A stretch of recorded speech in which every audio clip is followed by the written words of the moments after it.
言うて。はい、ババンババンバンバアビバビバビバババンババンバンバアビバのな。ババンババンバンバアビバビバビバババンババンバ。はあ、ビバのな。はい、あなたの心に水を差す藤子さんでございます。本日もお付き合いよろしくお願いいたします。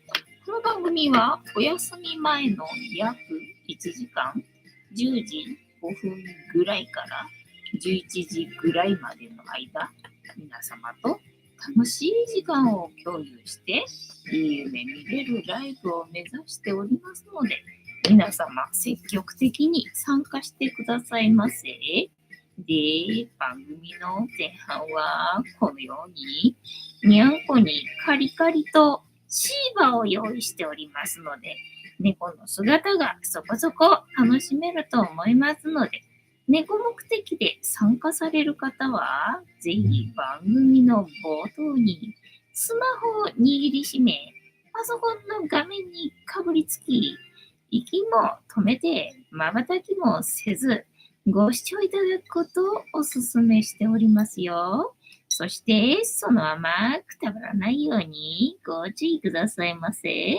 ちゃんとチャンネル登録とグッドボタンを押して、スパッチャを投げてからくたばるようにしてくださいね。で、今画面に収まっておりますのが、白黒のくーたくん、チャトラのまさるくん。はい。三毛猫のたまちゃん。白っちゃのゆりさん。画面に収まっておりませんが、グレーのぐーちゃんと、我が家には全部で5匹のかわいい猫ちゃんがおりますよ。で、5匹のかわいい猫ちゃんがいる生活って、どんな感じなのかなっていうのを、ちょっと楽しんでいただけたらいいんじゃないのかなと思いますよ。で、猫のことをもうちょっと詳しく知りたいなと思われる方は、概要欄のところに猫紹介してありますので、そちらを読んでいただけたらいいんじゃないのかなと思いますよ。で、同じく概要欄のところに Amazon のウィッシュリストのリンクが貼ってありますので、そちらからシーバをポチッとご購入いただければ、我が家に届く便利なシステムとなっておりますので、にゃんこにシーバあげようかなと思われる方は、そんな便利なシステムをご利用いただくことをお勧めしております。はい。ね、今日も食べてなかったけれども、空になってたので、シーバを、シーバじゃない、ロイカナのカリカリとな、シーバを乗せてあげました。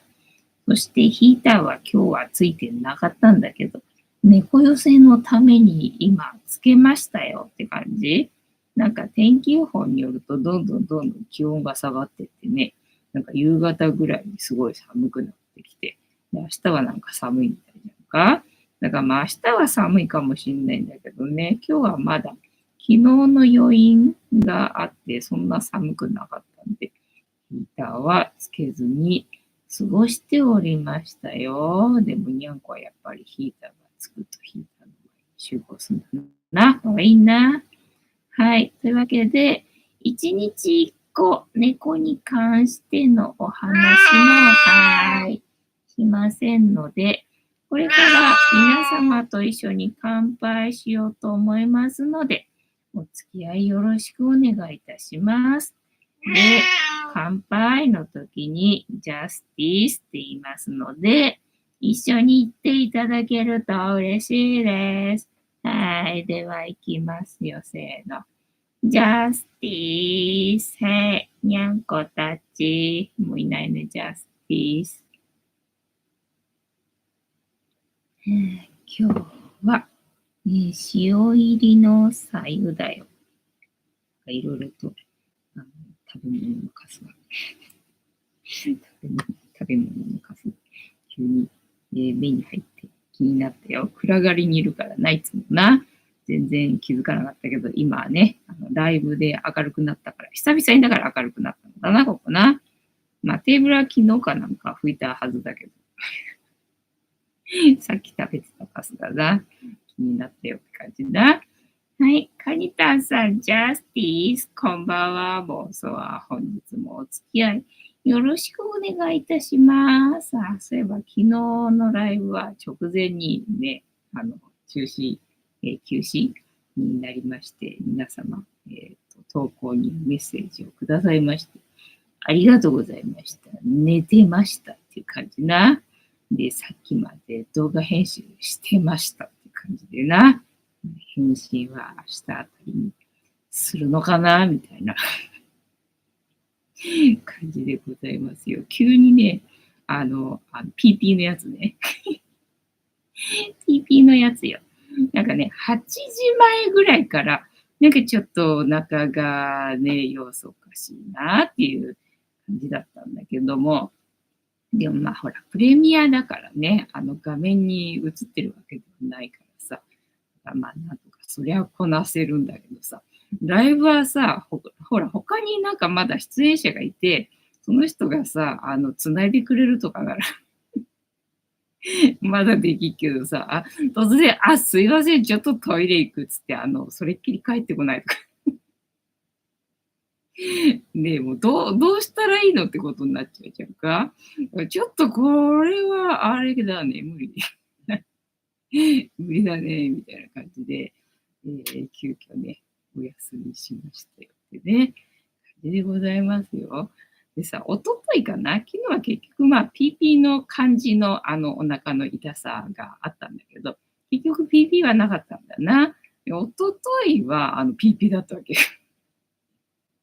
そういえばと思って、そういえば昨日は PP だったな、一日中なって思って。で、何か思い当たる節がそんなないわけよね。なんでそんな PP になる必要があるっていう感じなのよ。だってほら、ご飯と味噌汁しかね、食べてない。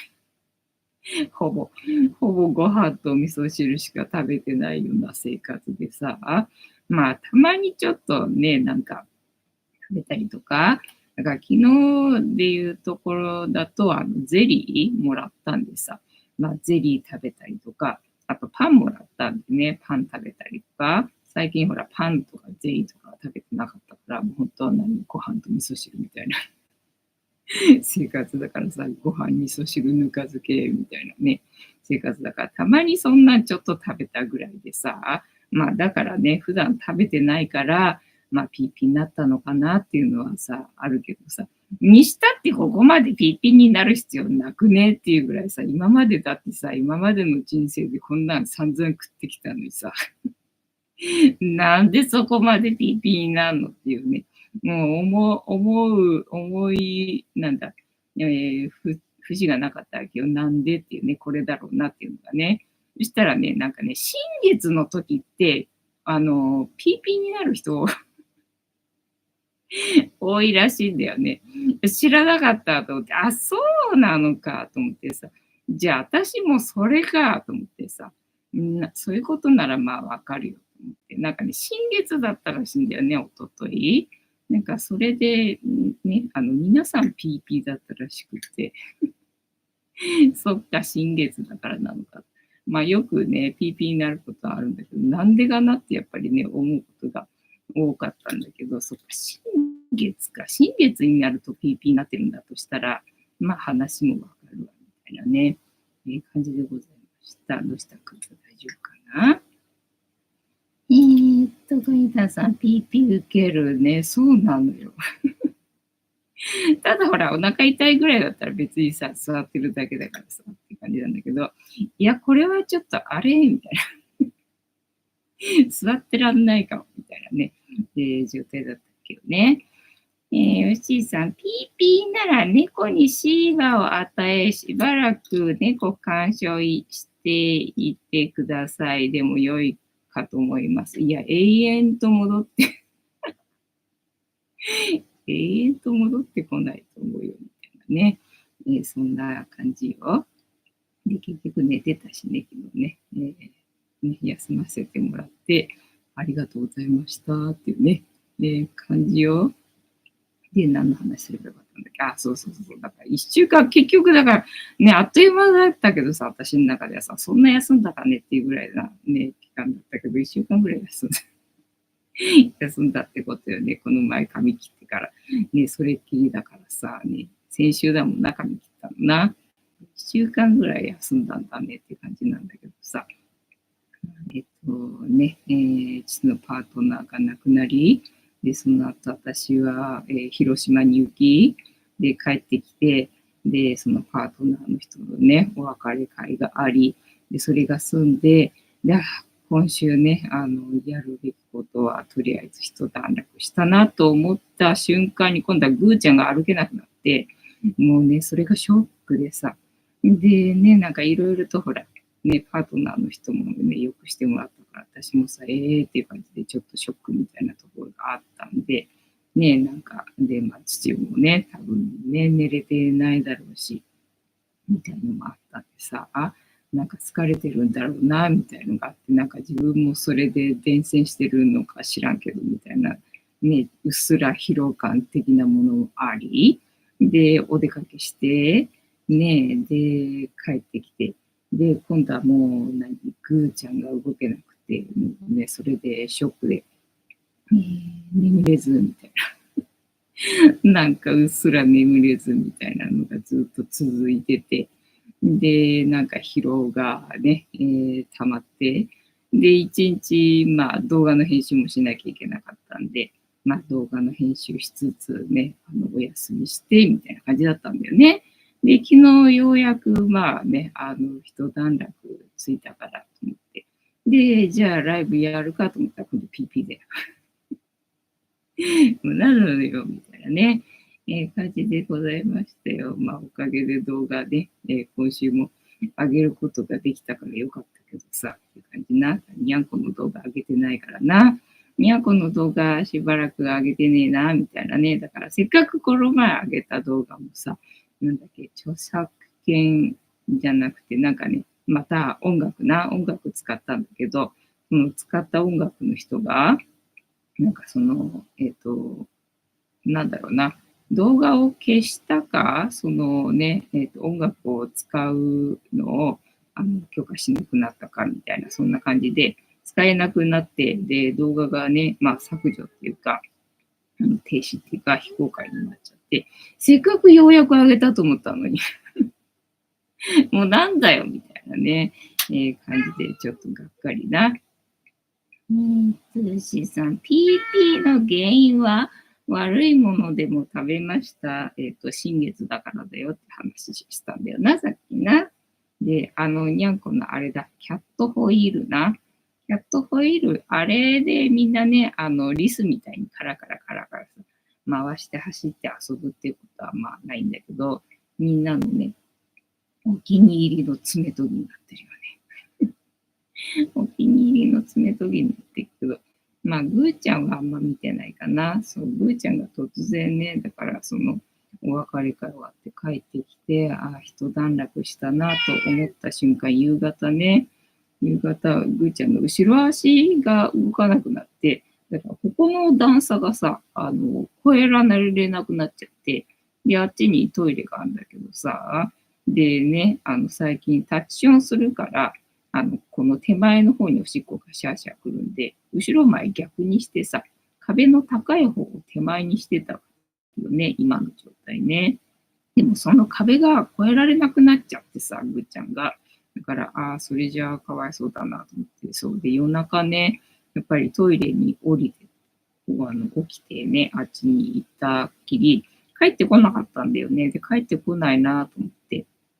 でね、どうしたかなと思って様子見たらさ、トイレの前でもうね、なんか、呆然としてたんだよね。だから、しばらく時間経ってたから、まあ、トイレは済んだのかなと思って、でも、戻ってくる体力がなくなっちゃったのかなと思って、じゃあね、寒いからね、戻って一緒に寝ようっつって、ね、ぐーちゃん抱っこして、で、戻ってきたらなんか安心しちゃったのか知らんけども、おしっこでびっちょびちょになっちゃって。まだだったのかと思ってね。もう全部出たって感じで、もうびっちょびちょになって、もうすぐ朝だしなって、もうすぐ朝だけどまだ夜だしな、もうちょっと寝たいしなと思ってさ、どうしようと思いながら、まあね、今起きても何もね、できることないしなと思って。だから着替えて、ね、とりあえず寝るところはなんか工夫して、ちょっと寝るぐらいはね、耐えられるような感じにして、で、ちょっと寝て、で、起きて、みたいなね。で、しばらくだからね、なんか、最初は歩けなくなっちゃった時は全然歩けなくなっちゃったんだけど、次の日かな、だから昨日あたりからは、もう姿勢によって、なんかね、低い体勢になるとね、ダメみたいなんだよね。で、一回よろけて歩けなくなるとしばらく歩けなくなっちゃうんだよね。でもなんかしばらくして普通にゆっくりね、歩くと歩けるんで、だからトイレの前もね、結局びっちょびちょになってて大変なことになってたから、あ、これはダメだと思って、またね、上下、前後ひっくり返して、壁の高いところをまた手前にしてさ、でないとこれダメだなと思ってね。だから一個だけは、低い、もともとの形っていうのかな、トイレね、低い入り口のところを低くして、だから足が動かなくなっちゃった時でも入れるトイレと。で、ね、あそこが好きみたいだからね、動ける時は入れる状態と、にして、みたいなな。だから切なかったよな、前後を逆にしたときは、まあね、おしっこが出ないように工夫したつもりでいたけど、それをまた元に戻す日があるんだな、来るんだなと思ってね、なんかちょっと切なかったなっていうね、感じだったんだよね。急に来るからね。てんたまさん、藤子さん、皆様、こんばんは。ボンソは本日もしぶとくやっておりますよ。メッセージありがとうございました。寝てたので返信してないっす。下返信する予定っす。みたいな感じよ。カニタンさん、てんたまさん、こんばんは。てんたまさん、カニタンさん、お久しぶりです。そうですね。ここやってなかったもんね、一週間ね。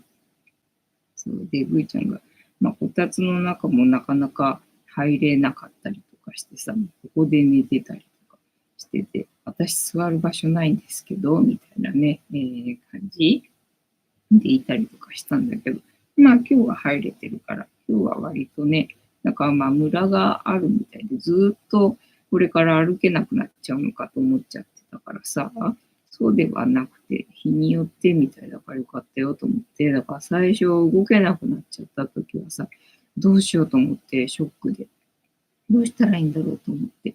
で、痛みとかがある場合は、息が荒くなったりとか、なんか口開けてハハハハしたりとか、あと、なんだっけ、触ると冷たかったりとか、あとは逆に熱かったりとかね、そういう異常が見られるから、そういう場合は、病院に行くとかなんだけど、その高齢猫の場合は、そういうのがね、対処療法っていうのを、薬出されたりとか、手術とかってね、あるかもしれないけど、対処療法だね、みたいな感じで、なんか、なすすべはなさそうな感じなんでね。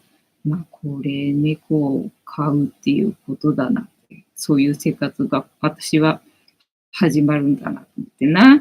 父はこれから初めての一人暮らしが始まり、私はまたね、高齢猫の介護がね、またさらに、みたいな感じになるのかねっていうね、感じ。でも、なんだそういう病気っていうのかな。だからなんだ、足切断とかしなきゃならないわけではなさそうな感じなんで、とりあえずほっとして、みたいな感じでね、今こうやってライブをやっておりますよってね、感じです。うちさん、てんたまさん、ホテル AZ、徳島、板野店、予約しました。ありがとうございました。まいさん、こんばんは。遅れました。てんたんさん、まえさん、こんばんは。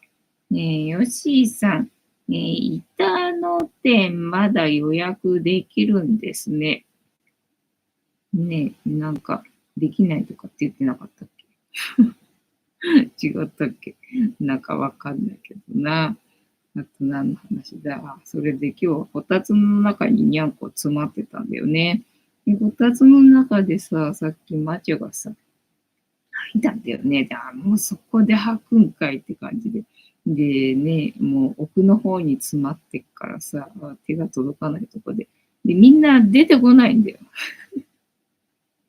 出てこないからさ。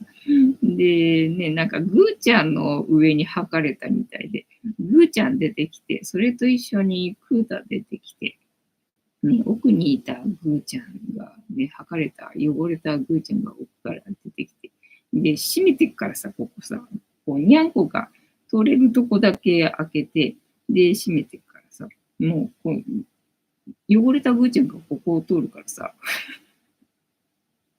もう、あっちこっちに広げてってさ、もう、もうって、もうそんな感じでしたけど、まあそういう賑やかな体験ができるってことはね、まあええ話やなっていうね、感じよね。もう片付けなきゃならないときはもう、っていう感じだけどね。まあそういうことやってられるうちが花だわなっていう感じでございますよ。地獄絵図、そう。地獄絵図でしたよ。わあ、でもドロッドロのゲロを片付けておりましたよ、今日もね。よしさん、東横インはダメでした。あ、そっか、東横インがあれだったんだっけ、本命だったんだっけ。で、ダメだから、その AZ ホテルにするみたいな話だったんだっけ。えーと、徳島だったっけか、そっか。四国の中で、スマートシティ計画があるのが、なんか、高松だけらしいんだよね。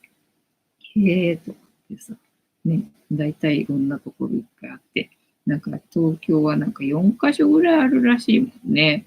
ただ東京はその埋め立て地、東京は埋め立て地にスマートシティ作るみたいな計画らしいから、ね、勝手にすれば、勝手にすればいいじゃんみたいなね。私はそこはいかんわ、みたいなね。そんな感じな。と、たまさん、今日は寒かったので、こたつ人気ですね。ね、そうなのかもしれないね。なんかほら、前日寒くて翌日も寒いとさ、その翌日は寒かったりとかするけどさ、今日はほら、昨日そんな多分寒くなかったんじゃないのかなっていう。そうだ、晴れてたんだよね。天気良かったんだよね。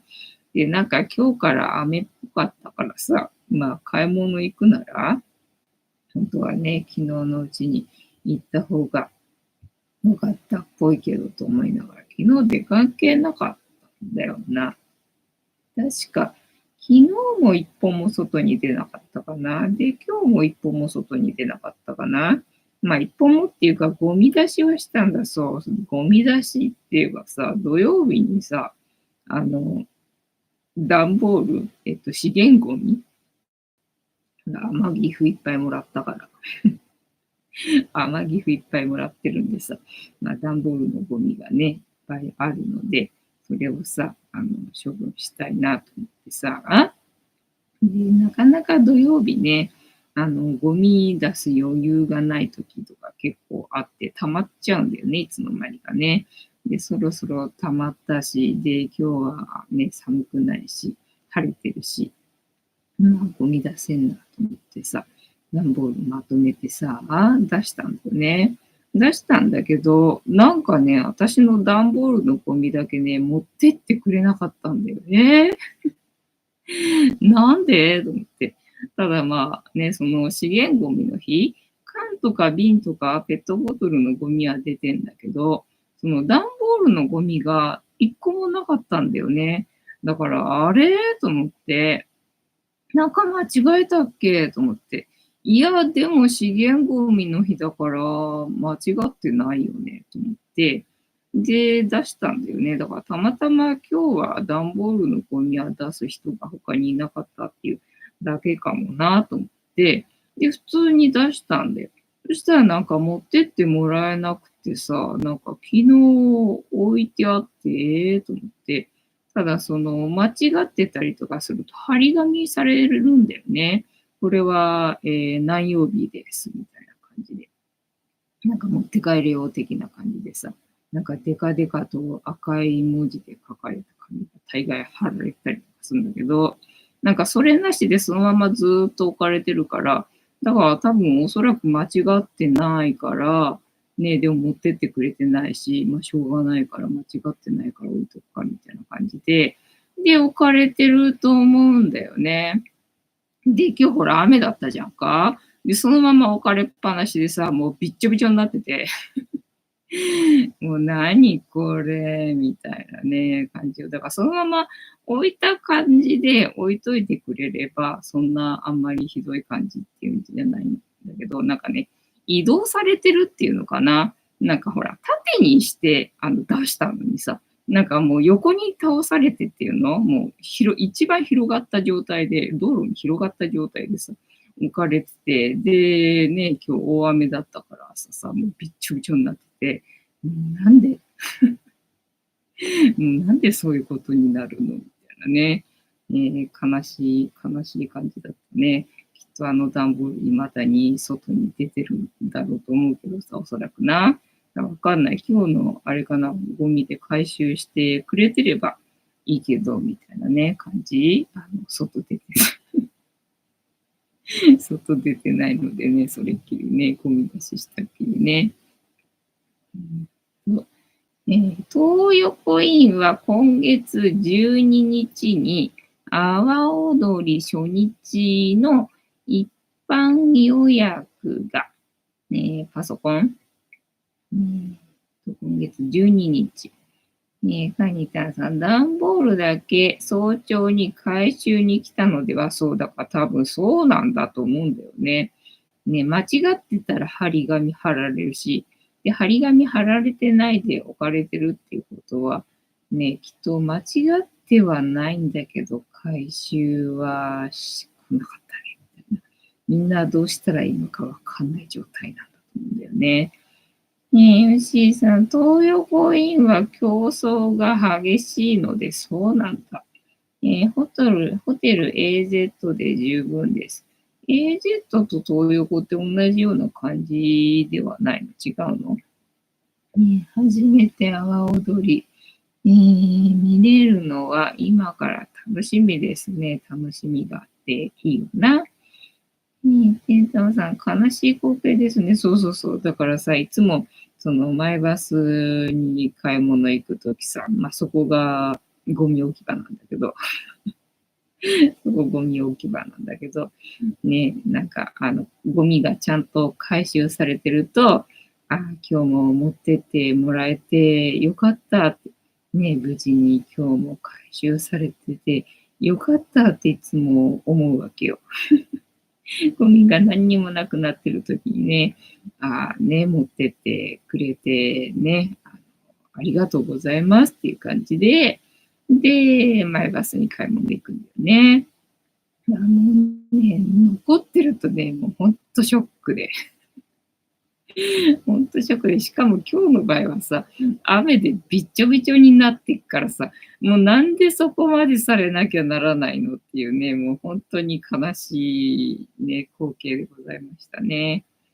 ねえ、まいさん、なんでもないようなことが幸せだったと思う。ほんとね、その心境今、ほんとに。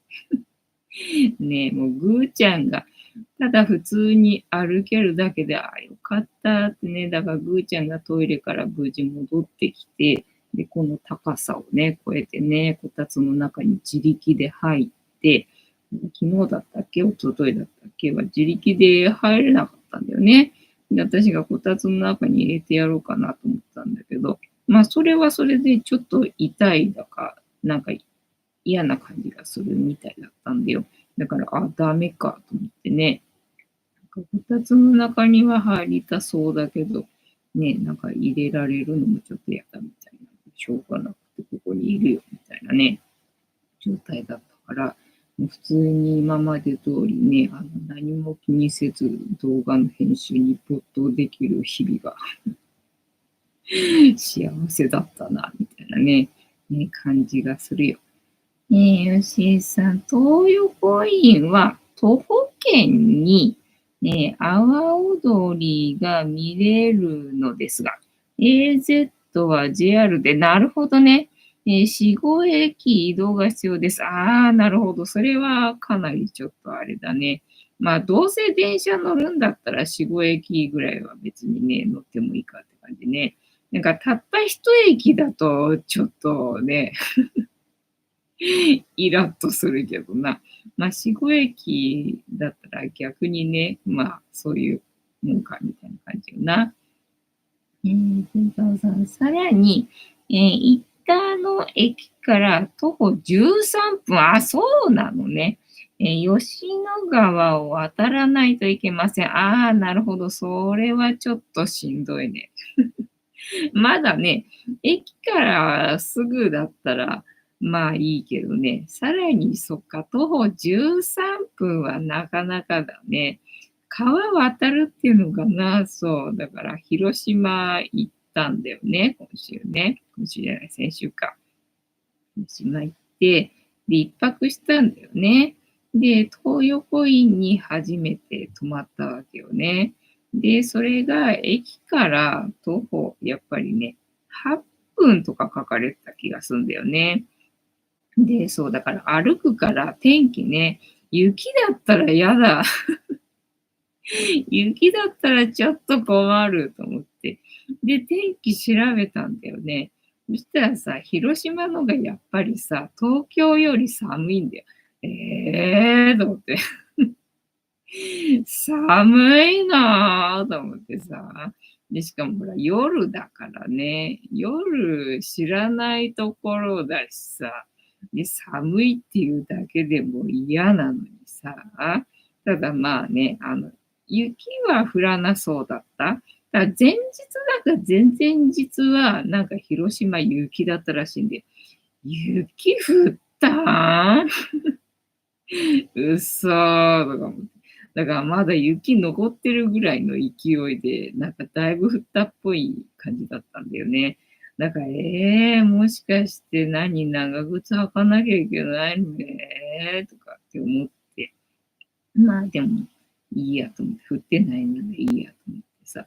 で、なんか歩きやすい靴のがいいみたいな話だったから、だからブーツもやめて、でね、スニーカーで行ったわけよね。まあ、スニーカーで行って正解だって。ね、東京はほら、あったかかったからね。で、やっぱり季節的にもう3月だからね、ちょっと真冬の格好だと、なんかちょっとね、若干場違い的な感じがあったから、まあ、ブーツにはしないでよかったなっていう感じなんだけどさ。まあ、徒歩でね、8分とかかかれて、まあ、8分だけど知らない街だしね、まあ、10分ぐらいかかるかもしんないしね、みたいな感じで。でね、夜だしさ、と思ってさ、ねで、ほら、東京に慣れちゃってから、まあ、そうは言ってもね、駅のそばのね、ホテルなわけだから、って思ったんだけど、やっぱり道がさ、暗いんだよ。やっぱり、ね、ちょっと、ほら、東京明るいじゃん。それに慣れちゃってるからさ、ちょっと暗いんだよね。で、やっぱりほら、夜の川渡らないといけないわけよ。それが怖くてさ、ちょっとやだとかって思って。嫌だと思ったんだけど、みんな渡ってっから、まあ一人じゃないからね。一人であの川渡るんだったら、まあ怖くて怖くて、ちょっと嫌だっていう感じだったけど、まあ皆さん渡ってるから、まあみんな渡ってっから大丈夫だと思って、で渡って、だから朝とかだったら全然まあいいんだけどさ、夜の川怖い。夜の海もね、苦手なわけよ。だからさ、それ想定してなかったから、行って、と思って、何これ渡るの？なんかね、ほら、なんだっけ、Google マップで行くとさ、なんかこの先なんだけど、この先道ないんだけど、どういうこと？とか思ったらさ、川かと思ってさ、これ渡んの？他に道ないの？とかさ、思ったけど、渡るしかなかったんだよね。もう渡ったよ、しょうがないからさ、みたいなね。そんな感じだったよね。もう夜ね、川を渡んなきゃいけないって、もうちょっと嫌だなって思ったね、今ね。思い出したね。ねえ、ヨッシーさん、当日天気が良いことを祈ります、ほんとな。なんか事前に予約するものってな、ほんと当日天気がいいといいけどなって思うよね。広島は、駅から繁華街が、遠いですね。あ、そうなんだ。ねえ、なんか、駅も結構広かったっていうか、なんか謎だったっていうか、広島駅は広島駅だろって思ってたんだよ。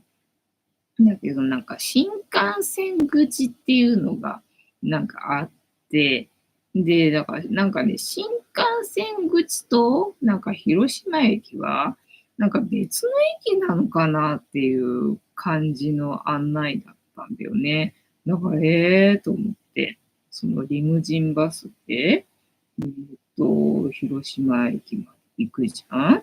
で、その広島駅から徒歩で、8分とかっていう、これがよかったよ。ね、感じだと思ってたのにさ、なんか新幹線口にそのリムジンバスがつくみたいなんだよね。だから、2駅ぐらい歩かなきゃならない感じなのかな。知らないところそんな歩くの嫌なんだけど、っていうふうに思って、で、なんか前はそのね、東横インも、その新幹線口から、送迎バスっていうのが出てたらしいんだけどさ、そういえばなんか東横インって、なんかバスあったねと思って、ところが今はやってないらしくて、やってろよ。そんなに歩くのに、ね、やっててくれよとかって思ったんだけどさ、やってないらしいんだよね。と思って、なんか昔の情報で、実は再開してるとかないかなと思って、その東横インのバスないかなと思ってさ、なんかチラチラ見ていたんだけど、見当たらない。見当たらないしさ、もうないのか、歩かなきゃダメなのかと思ってさ、新幹線口でしょで、広島駅ってどここっから東横インってどこみたいな感じで、もう途方に暮れてさ、でしかも行きの飛行機はさ、遅れたんだよね、案の定っていうのかな。なんか飛行機夜って遅れるんだなっていう感じでさ、最近は。で、最初はね、羽田でさ、なんか並んでくださいみたいな感じで、グループ1、2、3とかってあるじゃんか。で、大概なんかさ、グループ3ばっかりなんだけど、なんかグループ3の人並んでくださいとかって言われたから、そうなんかなって思ったんだけど、なんかみんな並んでたんだよね。グループ1並ぶ人ここ、2並ぶ人ここ、3並ぶ人ここ、みたいな感じで、なんかみんな並ばされてて、そんなシステムなんて思ってさ、並んでくれって言われたから並んだけど。でね、なんか登場開始するのかと思いきや、全然並ばされた割には全然動かないんだよね。どうしちゃったのかなみたいな感じで。もうね、なんか飛行機飛ぶよみたいな時間がもうほぼ迫っているにもかかわらず全然案内されなくて、もう何事だなんて思って、なんか登場、皆様を乗せる飛行機の準備に時間がかかっておりますとか言ってさ、何が起きたんだろうな、みたいなので、とりあえず、そこからもうね、遅れて。だから本当だったら、何時だったっけ？ 9 時ぐらいだったっけ？忘れたけど、9時だったかなには、ホテルに着いてるぐらいの時間配分だったはずなんだけど、もうね、その新幹線口に着いた時にもう過ぎてたんだよね、みたいな。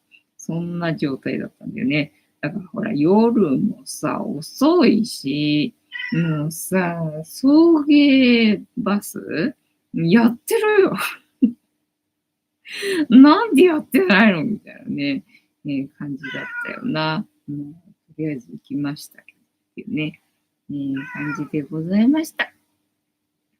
ちょっと離れてますね。そうだったんだね。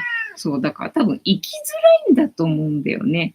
その、駅の中入っちゃえば、そんなね、新幹線口と、普通の違う口と、みたいな感じなんだけど、その車でその広島の駅をぐるぐる回ろうとすると、多分回りにくい構造になってんだと思うんで。だからその広島駅まで行こうとすると、リムジンバスでなんか1時間何分かなんかかかるっぽい感じだったんだけど、その、ね、新幹線口だと50分とかってなってて、ずいぶん時間が違うんだよね。そんな時間違うってことはさ、車でそんな時間違うんだから、徒歩だとどんだけ歩かなきゃいけないんだよと思ってさ、と思って。ちょっと途方に暮れてたよねって感じだったんだよね。と、なんだっけ。さ、広島で東横インの送迎バスに乗ったら、駅までなのに、目的地の松田スタジアムまで送ってくれました。そうなんだ。話やな。送迎バスに乗ったら、目的地の松田スタジアム。でも、通り道とか、近くだったりとかするのかね。そっか、松田がなんかあんのか、広島って。なんか松田の車が飾られてた気がする。そういえば、広島の空港にな。さっき編集してた時にさ、そういえばなんか車飾られてたけどと思って。で、羽田かなんかは、なんだったっけ、なんか外車が飾られてた気がしたけど、なんかそういうやつが飾られてんのかなと思って見てたんだけど、なんか松田の車だった気がすんだよ。で、ほら、この前小松行った時はさ、小松って重機の小松かっていうのでさ、納得がいったんだけどさ、あれ小松でよかったっけ？わかんなくなってきたぞ。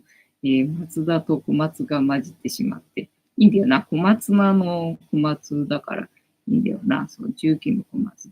なるほどね。ってふうに思って。だからあれか、トヨタはトヨタだからトヨタかっていうのはさ、なんか子供の時社会の時間か何かにさ、思ったんだけど。で、小松はこの前覚えたよって感じだったんだけどさ。広島の空港にね、松田の車確かね、飾られてたと思うんだよね。だから、多分、その松田の本社かなんかがあるところなのか、それともそのスタジアムが、有名なのかな。で、飾られてたのかな。なんだかわかんないけどね。それで、あと、そっか、そういえばそうだったなって思ったのが、カープ広島カープだったっけ野球のさ、球団のカープが広島だったよな。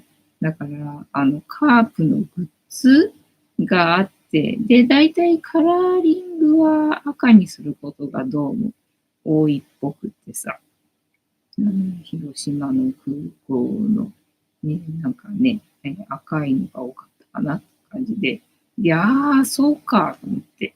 で、前職場にね、その、カープファンの、社員の人がいてさ、全身赤っていうのかな。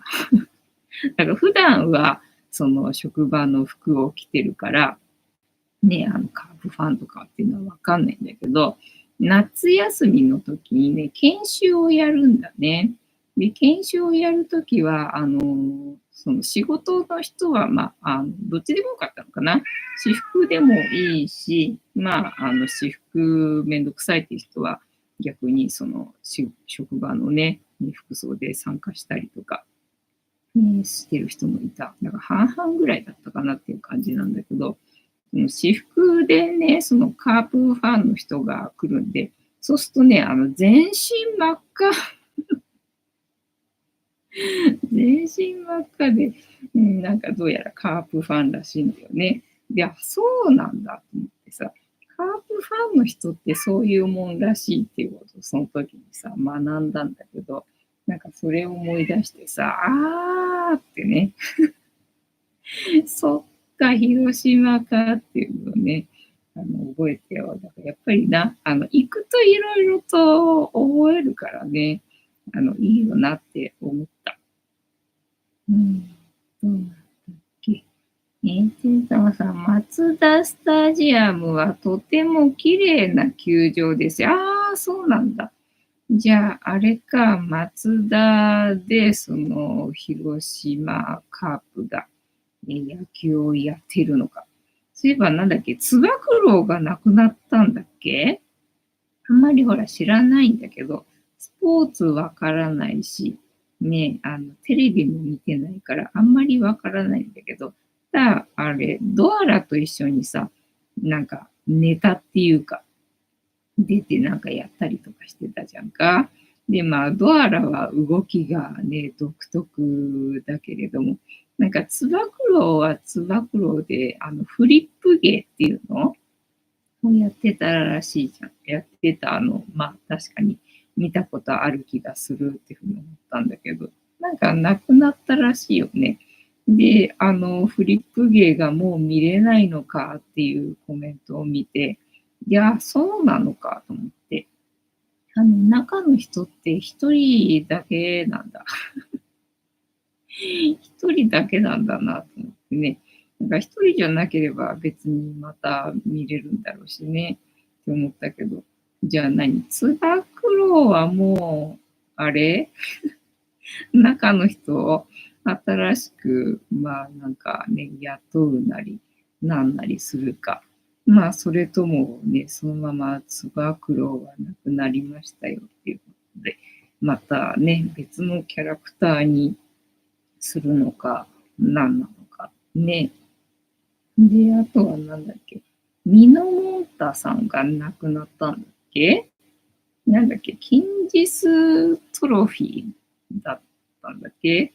なんか、ぐちゃんもそれなのかみたいなね、感じだな。てんたまさん、つば九郎見れなかった。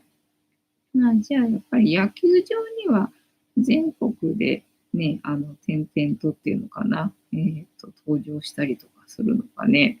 そう。で、野球ネタではないんだけどさ、熊本には熊は一匹しかいないらしい。知らなかったけど。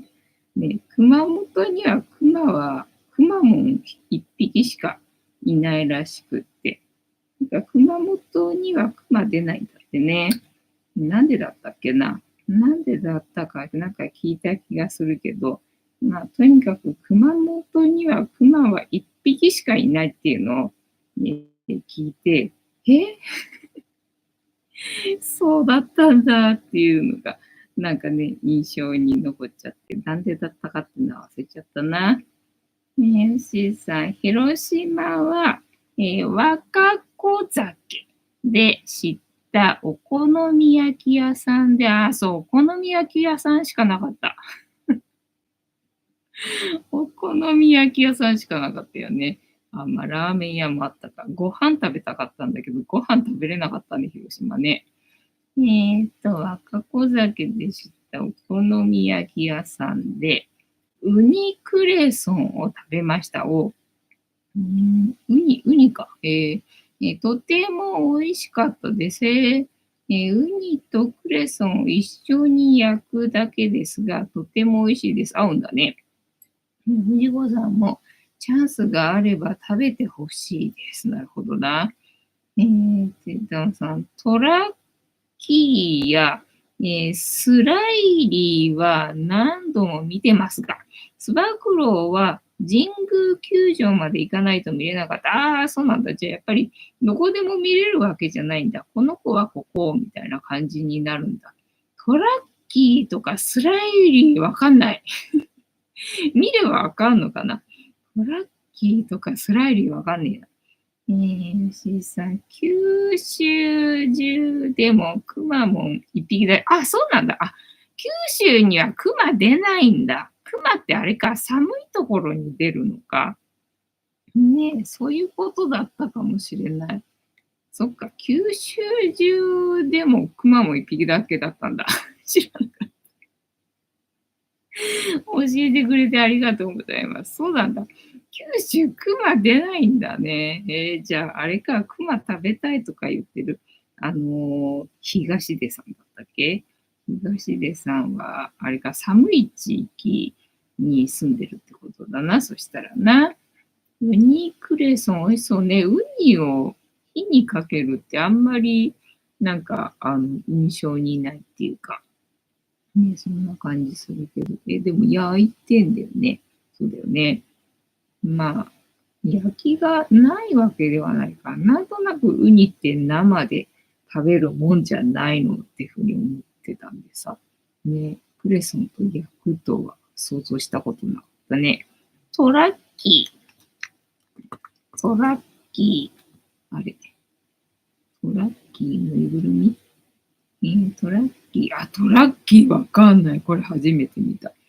ね、まあ、タイガースだから、服はね、服は見たことあるけど、このキャラクターは初めて見た。知らなかった。スライリー、スライリー、広島って書いてあるな。スライリー。東洋、広島東洋カープカープってこんなキャラクターだったの？赤くないよ。なんで赤くないよ。青いじゃんね。あれ、カープくんみたいな、なんかね、子供みたいなキャラクターじゃないんだね。ね、あ、カープ坊やか。カープ坊やは違うんだ。これはキャラクターじゃないんだ。スライリーがカープのマスコットだったんだ。赤くないよ。ファンに怒られないの、これ。なんで、カープ坊やスライリーなぜっていうのが、これな。何スライリーは、なんとかのマスコットが元ネタ。お茶目ないたずら好きなが由来と考えられています。そんなを象徴する存在こそ背番号びっくりマークを背負う、広島カープのマスコットスライリー、ひょうきんいたずら好きを意味するスライリーから付けられた名前をそのままに、いたずら心満載のパフォーマンスでファンを喜ばせてるそうなんだ。スライリーは意外と熱いやつだった。そうなのか。知らんかった。クレソンうまそう。ザムさん、自分は、阪神ファンクラブの、プラチナ会員なのですげえ。ますます何者なんだっていうかもさな。カープのファンクラブにも一時入ってました。へえ。カープじゃなくその阪神な。阪神もそうだから、なんだ、熱いよな。カープファンと阪神ファンは、強烈よね。で私、中学の時の担任の先生が阪神ファンで、教室の前にね、虎の、なんか、阪神の何かを飾ってたんだよね。もう私物化してた。クラスを私物化してたよね。もうそういうのがまかり通る時代ね。いい時代だったよな。テータさん、つば九郎が一番面白いキャラだったですね。あ、そうなんだ。ね、ドアラが面白いのかなと思ってたんだけど、つば九郎のあのフリップネタも結構ね、ネタ的には面白かったみたいだからね。いい人、いいキャラ。なくしたって言えばいいんだろうか。なんか言葉が思いつかないけどな。はい。というわけで、本日も竹縄ではございますが、いいお時間になってまいりましたので、この言葉をみんなで一緒に3回言いますので、お付き合いよろしくお願いいたします。みんなの波動が上がれば、世界の波動も上がる。地球のために行くぞ。はい。アファメーションタイム。では、いきますよ。せーの。よかった。